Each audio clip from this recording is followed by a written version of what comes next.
When a founder builds their company, they're typically incredibly chaotic people, unorganized. This is me, 100%. Yep, same here. So the first thing I need to do is find a COO or a CEO to work under me to execute on the values I need, right? So reporting back to me is going to help me a whole lot in comparison to me actually getting in there and doing the nitty-gritty. Because it'll get convoluted, I'll get agitated with it, versus if I'm able to be analytical because I've got teams under me, if everything's broken down, you're going to be limited on funds, then a partnership might be the best thing if you need that. If you can do everything on your own, that's fine. But for me personally, as far as scaling goes, I needed that team under me. So I'm doing one person at a time that's going to help me execute better. So Nicholas, tell us about yourself and your agency. Sure. I'm Nick Altimore. A lot of people know me for SirLinksALot.co. I've got some agency stuff on the side, ads, just broke into some SaaS, and there's not too much that I haven't done in SEO in the last 10 years. So I think that's probably where most people would know So as me. an agency, you're in SEO and ads. All over the place, yeah? Right. But backlinks was the start to the entire endeavor, right? If you want to sell the most newspapers, you got to control the forest. So a backlink hub for, the energy made the most sense to me. So all spawned from there. I always say for most SEO agencies, there's a huge opportunity in terms of introducing paid ads as an offering, because the client gets over that initial 6-month waiting hurdle. But I guess, how do you balance it? What does the pricing package look like? I'll say this.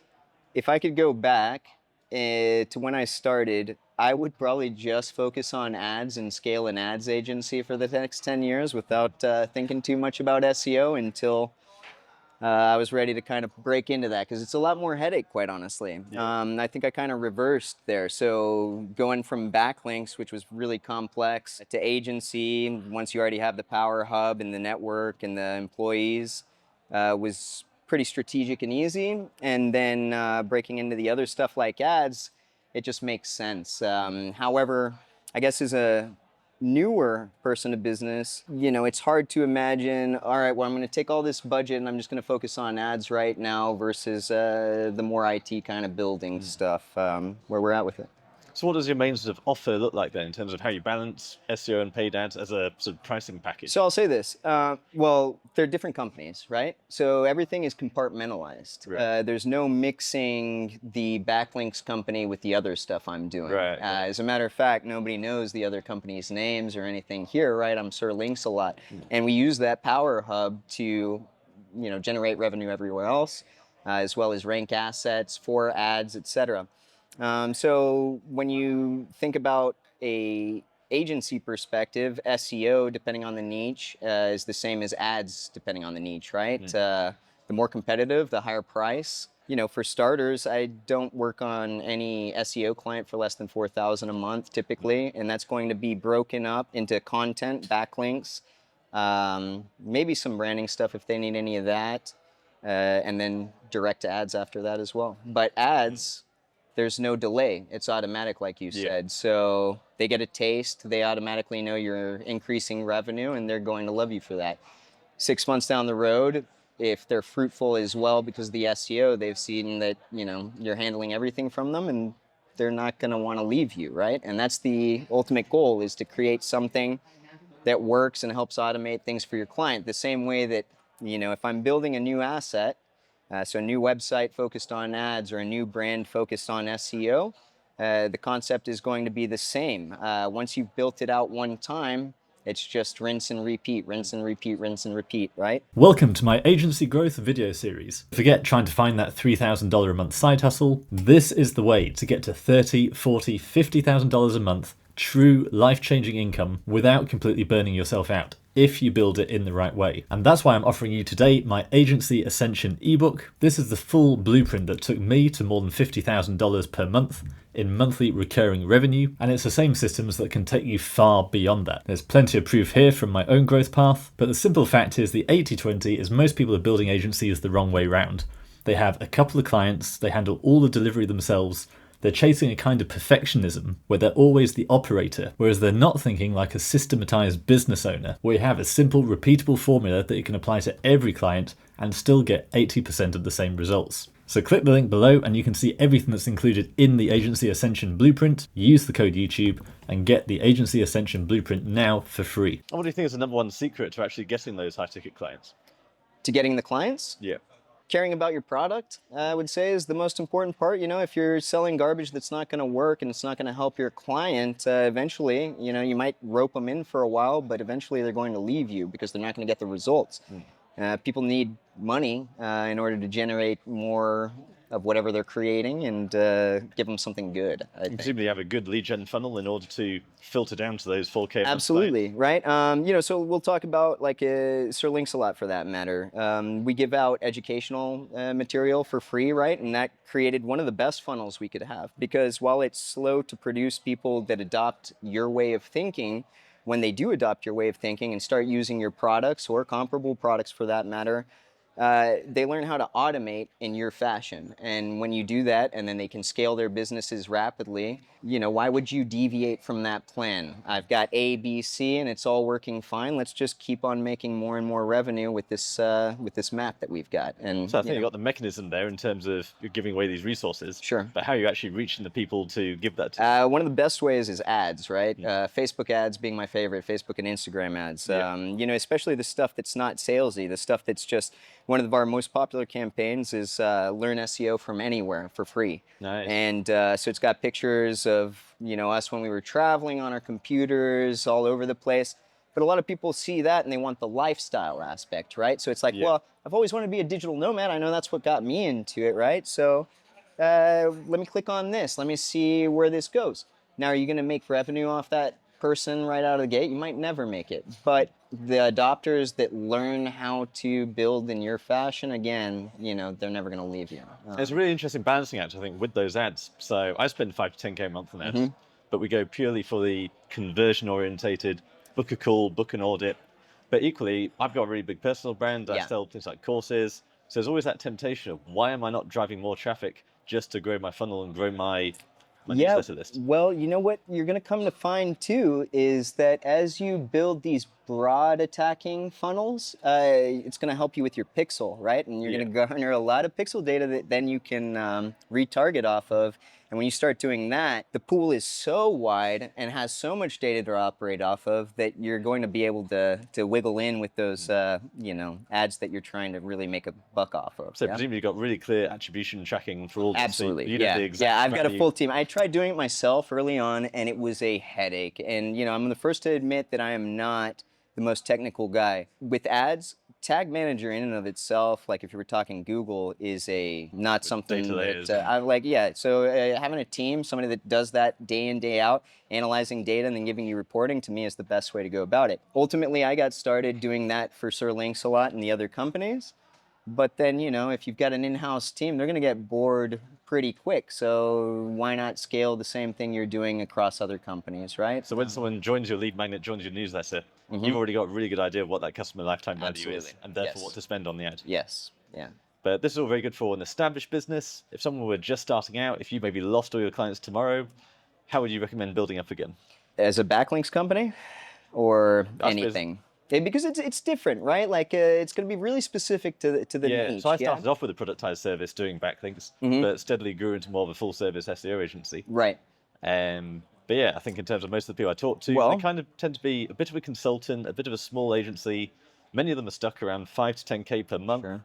So whether you're just starting out or you're at that kind of level, where do you think are the biggest levers to pull to really scale to 50K, the 100K months? For me, the most important thing, and in our podcast with Greg Elfrink, he talked about this. When a founder builds their company, they're typically incredibly chaotic people, unorganized. This is me, 100%. Same here. So the first thing I need to do is find a COO or a CEO to work under me to execute on the values I need, right? So reporting back to me is going to help me a whole lot in comparison to me actually getting in there and doing the nitty gritty. Because it'll get convoluted, I'll get agitated with it, versus if I'm able to be analytical because I've got teams under me.